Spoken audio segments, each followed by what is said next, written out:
Public discussion and agitation for a railroad to Amesbury, Massachusetts was rampant during the early part of the 1840s. A town of mills and factories, Amesbury could see continued and increased prosperity ahead if the mode of transportation by rail came to town. In 1842, a charter was granted by the state legislature, but nothing resulted from it. 2 more charters were granted in 1843, and some work ensued, but then ceased for reasons unknown then or now. In addition to the branch railroad proposal, there were several other proposals to build railroads through town from Newburyport westward and northwestward to connect it with the Boston and Maine and the Haverhill area, and even to extend beyond Haverhill. Some promoters advocated for a route north of the Merrimack River as the superior course. That would have linked Amesbury and West Amesbury to Haverhill, Lawrence, and Lowell. Another proposal would have extended to Newton, New Hampshire for a connection with the Boston and Maine, while still another would have made the connection instead at Plastow, New Hampshire. There was even a charter granted by the state of New Hampshire for a Salisbury and East Kingston Railroad. However, the Eastern Railroad filed a petition for a charter for the Amesbury Branch Railroad on February 1, 1844. After it was granted, it lay dormant until 1847 when it was revived, and finally, construction of the branch took place in 1847. It was opened for regular traffic on January 1, 1848. Initially, there were 4 daily trains making round trips between Newburyport and Amesbury, a distance of 5.9 miles one way. Newburyport was a natural terminus, it being a major seaport and commercial center in those days. Amesbury Branch trains departed Newburyport and ran just over 2 miles north on the Eastern Main Line to Salisbury, and then took the Amesbury Branch to Amesbury. As the carriage building industry enlarged, its buildings began to crowd the station, so to relieve congestion, the station was moved in July 1887 to the west side of Back River, closer to Market Square. The move was accomplished by raising the building from its foundation and setting it upon 4 railroad flat cars arranged in pairs on 2 parallel tracks. The feat necessitated the widening of the double-track trestle over Back River by 7 feet. Years later, in 1929, the bridge was made single-track. Market Square was the business center of Amesbury, and by the late 1890s was the junction point of 5 trolley routes radiating from the town. In 1884, the Boston and Maine Railroad took control of its longtime rival, the Eastern Railroad, and thus the Amesbury Branch had a new owner. Amesbury's most prominent industry during the last century and for some time into the 20th century was carriage work manufacturing.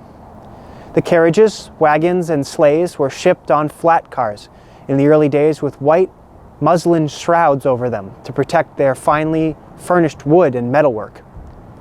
Trains usually were dispatched at night after being loaded during the daylight hours, and were nicknamed ghost trains due to the coverings on the loads.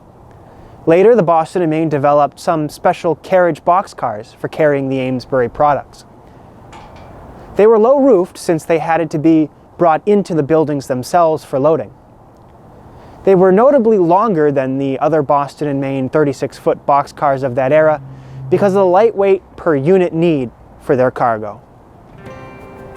It would be hard to convince many people of the fact today that there were once 2 or 3 switch engines permanently assigned to Amesbury's busy yard.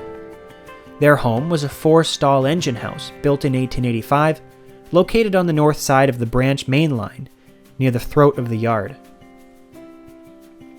In 1912, the existing turntable was replaced with a 60-foot steel table constructed by the Boston Bridge Works. In addition to the steam railroad facilities, a small electric railroad was constructed in 1916, the Amesbury Industrial Railway.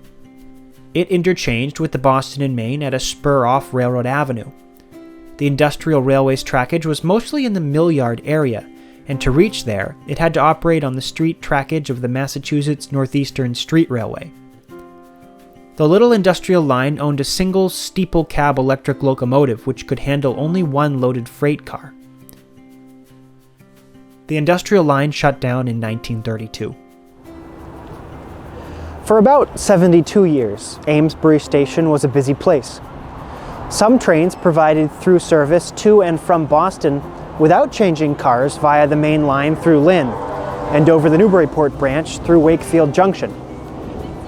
Amesbury is about 36.3 miles from Boston by the shorter route, the old Eastern Main Line through Lynn.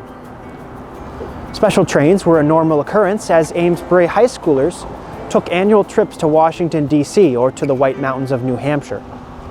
Other special trains carried groups to football games and to theater productions in Boston. 7 cars were not uncommon for the theater train, leaving Amesbury for the hub of Boston. The train consist would lay over there until the show was over and then return with its happy playgoers. The Amesbury Station, built in 1847 by the Eastern Railroad, is still standing, but the rails haven't terminated here for a long time. Several hundred feet of rail were taken up from the end of track to beyond Back River Trestle after the latter was damaged in a flood and removed in 1964. From 1964 until the end of train service on the Amesbury Branch in 1972, trains stopped at the other side of the river here in Amesbury. Most everyone is familiar with Currier and Ives prints of 19th century America. Several of these prints featured a tall stack 440 locomotive and its train. These were copies of Eastern Railroad trains, as Nathaniel Currier lived in Amesbury during the spring and summer months of the year. Winters were spent in his New York City residence, where Currier ran a successful printmaking business. James Ives joined Currier's business in the 1850s. Passenger service on the Amesbury branch was gradually curtailed in common with other B&M lines during the 1920s and 1930s. Where there had been 10 round trips operated in 1900, there were only 5 in 1930. And in time, the B&M's sometimes undependable gas-electric rail cars replaced steam power on the passenger trains. On March 2, 1936, the B&M received permission from the Massachusetts Department of Public Utilities to discontinue all passenger service, effective March 30th. Thus, the last 3 weekday round trips were terminated and replaced by Mass Northeastern buses. The official last steam-powered train on the branch was in 1950 when, with great fanfare, Mogul number 1451 made the final revenue steam-powered freight trip on July 7th. The last train to ever carry passengers on the Amesbury branch was the Massachusetts Bay Division of the Railroad Enthusiasts' Crazy Quilt Rail Ramble on May 27, 1967.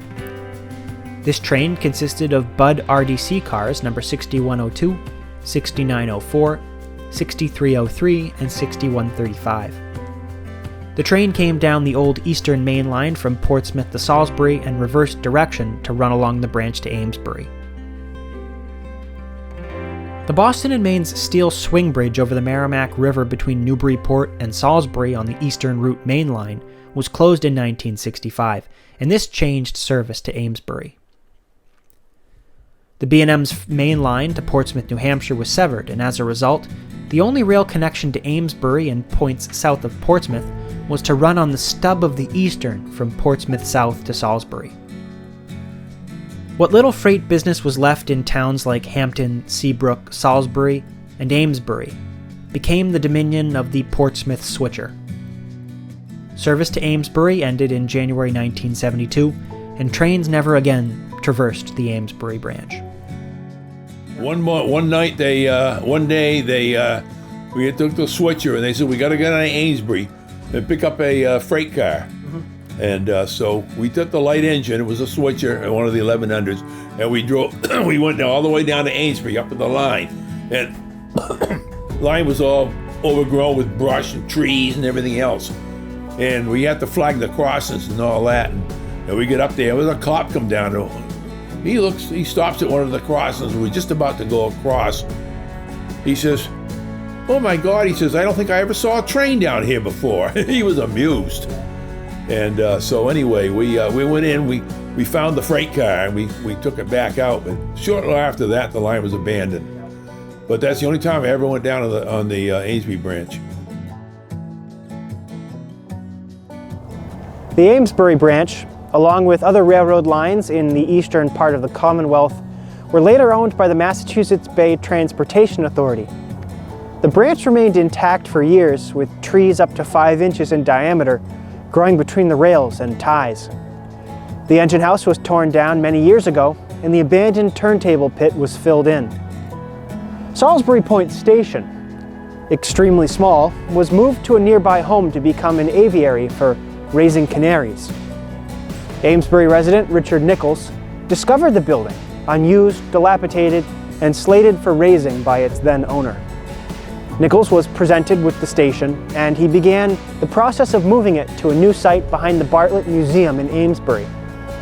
It remained there for many years as a railroad museum before it was moved closer to the center of town, where it resides today.